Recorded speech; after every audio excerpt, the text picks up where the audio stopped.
Tolga, the brewmaster, the owner of Belly Love, right? We got Renee and Don from Cork and Keg. Cork and Keg, and I wanted to know, when you've been brewing for over 20 years, have there been recipes you're like, man, I wish I could just remake that one? Oh yeah. Yeah. Starting out as a home brewer, you don't really care about repeating the recipes. You want to just do something different. Yeah. You want to make something else. So I was always making newer and better things. And yeah, there were some recipes that were like, oh, that was good. And then I look back like, what the hell? What did I put in that again? Yeah. And this. So I guess I started writing them down probably about 5 years ago, maybe 6 years ago. So that was 6 years ago. You were writing them down. And when? Yeah. How old is Belly Love? Belly Love is going to be 4 this year. Okay. In December. So I mean, I love this place. How did you guys find this location? We were originally going to start out with a farm location, so we wanted to do a farm brewery. And we worked with the county for almost a year to try and get that approved before Virginia, have a Virginia approved farm breweries. After about a year and a half, I just started getting tired of doing that, to be honest, and we just said, all right, forget about the farm, let's just open a brewery. I didn't really want the whole warehouse thing. I wanted something a little bit more, with a little bit more feeling. Yeah. So you found the space, and I know it's you and your wife, and I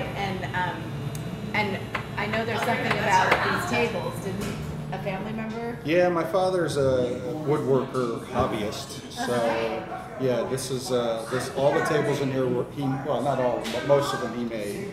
This one in particular is pretty cool because this is made with the barn wood that's out of the winery that we have. So this is the winery's. From Hillsborough. Yeah. Very cool. And then there's art. There's really nice artwork in here, and it's particularly of some of the beers. Is that all the artwork and beer labels were actually designed by Randy back there. She's our resident artist. Our bartender. Yeah, I said it's a local artist, but I don't know what the whole story is on it. Every time we bring groups here, everybody wants to know about the pictures, and I'm like, Heather, tell me about the pictures. So she's the sister of my brewer, who we met, obviously by the brewer, that's when we met her. But she was an artist. We love her art. We bought a bunch of her pieces just before, and we just asked if she could do our labels. She's so talented. And Belly Love, how did you get that name? Well, so it's a funny thing. My wife and I don't really argue all together too much, but every now and then, we would get into these spats for no reason whatsoever, like most people do. And I don't know what came over her one time. She just, kind of gave me this goofy grin in the middle of, a fight. She's like, walks up to me without saying anything, lifts her shirt up, and starts rubbing belly. And then she says, "Belly Love." I'm like, That kind of puts the end to an argument. oh yeah, that ended the argument real quick. I just started cracking up, and we're like, okay, yeah, that's pretty funny. So that was a nice little. Especially because she's like this. Yeah, right, exactly. So when we were naming the brewery, we were kind of coming up with names and think about beer. Beer, of all the alcohol you drink, it just kind of makes you happy and mellow. You're right. You're chilled. You're having a good time with friends. You're talking.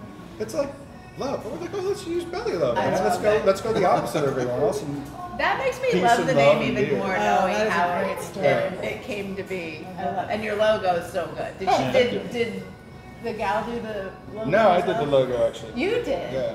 So you can draw as well as brew beer? Yes, I have multiple talents. Wow. So I love it. I wear your swag everywhere. I have shirts, I have the biker, the trucker hat. Yeah. Right? So everywhere I go, people ask me about it, and I just tell them it's just a picture of me. I was going to say, do you pretend? I do. I say it's a picture of me. I'm like, look, it's me, right? I get that too. They're like, is that supposed to be you? I'm like, yeah, man, I'm not that fat. Please. Then I come clean and I tell them about it. Yeah. But he gets some mileage out of that before he tells us. Yeah. Right. So can you tell us a little bit about these flights that are now incomplete? Sorry, we're starting with Narcissist. I think we have a year round. Yeah, so the year round we always have those 5. These 5 you always have. Yes. I think it's these 5. Maybe not. Maybe I think it's this 5. It's this one's fine.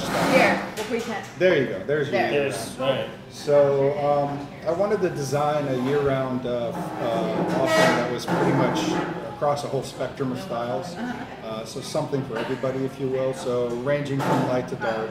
not many breweries will have a dark beer year round, but it's a lighter oatmeal stout. It's really nice. Yeah, I went with something like that. Of course, you have to have your IPAs. You know, everyone has to have an IPA. So we have my version of an American IPA there. Definitely have the pale ale, which is you know, it's a hit or miss. It's kind of a lost style in my opinion. I love pale ale.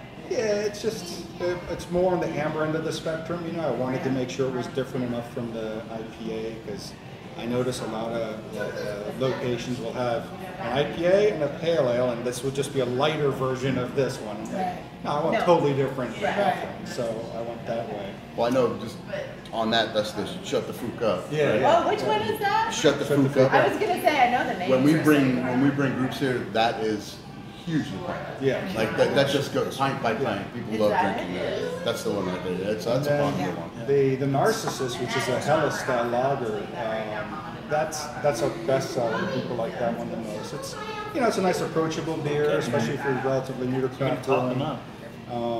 It's easy going, easy to drink. So There's a little. that's it. Oh wait, there's the 50 Shades. I missed that too. Oh yeah, 50 Shades of Gold. When we first came here with the group, at the first time we saw all the names of your beers, I thought to myself, I need to write a story. Just a short story using all of these, because there was a Duchess on the menu at the time as well. Yep. So I was able to work in the Bitter X, 50 Shades of Gold. The Duke told the Duchess to shut the fook up. She was a narcissist, and now she's his Bitter X. I mean, I wrote a whole story. I was like, you can do that with their beers. That's pretty good. One of these days I'm going to do it. I'm going to have a short story. I'm taking it to your Facebook. That's fine. And then what, like, so we're in the fall/winter time frame, and what are these? Right, so these are transitional now. We have more fall style beers coming up.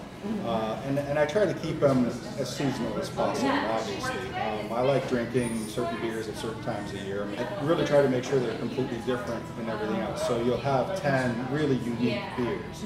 Even though, like, for instance, you got that secret IPA, that's very different than the other IPA. It's not, there's not any The comparison. New England. Yeah, That one completely. that was like the Trust me secret. when I say it's delicious. So it has it's less bitter, has less bite to it than like a West Coast IPA. Right, less bite and a lot more aroma. Yeah, it's got a lot more flavors yeah. on tropical. It's real It's almost like refreshing. juice in a way. Yeah. It's very. It's almost. It almost tastes a little bit like pineapple, but not being pineapple juice, But it's got that pineapple on the finish. Right. So when we bring folks here, someone who says they don't really drink beer, we would steer them toward this and the Duke, because if we want to talk about the Duke. Is that this one? Yeah. No, Duke is the Duke is actually really, really interesting. It's a Belgian triple. Depending on the light you hold that in, I use a flower in there, and depending on the light it's in, it actually changes color. So to go from right now, it's like a purplish kind of color. Yeah, it's like a purple blue. And it goes to it'll go from a steel blue to a deep purple depending on the light. It's cool. What is this last one? That's the blonde. That's the beefcake. So that's another Belgian style. As I said, I like Belgian, so I like the blondes and I like the beers. I like the blonde beers. You like Belgians and beer. His wife's Disregard okay. everything else. I like the Belgian blondes and I like the golden strong style. So I like to have those. And then just finally, like, is it, like I think I saw in your video, you said a lot of people go, yeah, I want to run a brewery. And of course we know it's hard work and a lot of money and blood, sweat, and tears. But is it all you had hoped? Yeah, I mean, it's all that I expected anyway. You expected, I've had businesses before, I still do. So it's, I think the mistake a lot of people make is that they just think it's brewing and drinking and having fun and socializing and sharing your love of beer with everybody. And that is definitely part of it, but 90% of it is not that. You gotta run a 90% of business. it is a business itself, exactly. We get that almost every tour. Someone says, "Oh my God, I would love to own a winery, I'd love to own a brewery," and our answer to them is, Have you ever talked to a winery owner? Right. Have you ever talked to a brewery owner? Yeah. Because you might change your mind. Absolutely. Well, one of the things that's great though about this area is your location here in Purcellville it's just fantastic. I mean, you know, you've got some walk by traffic, you've got a lot of different businesses here in this plaza. So, and you're an attraction for them as well. So we've gone to restaurants in this plaza after coming here, not even knowing they were there. We're like, well, what's near Belly Love? So, you know, you guys do a great job of driving traffic. So come to Belly Love and try their amazing beers.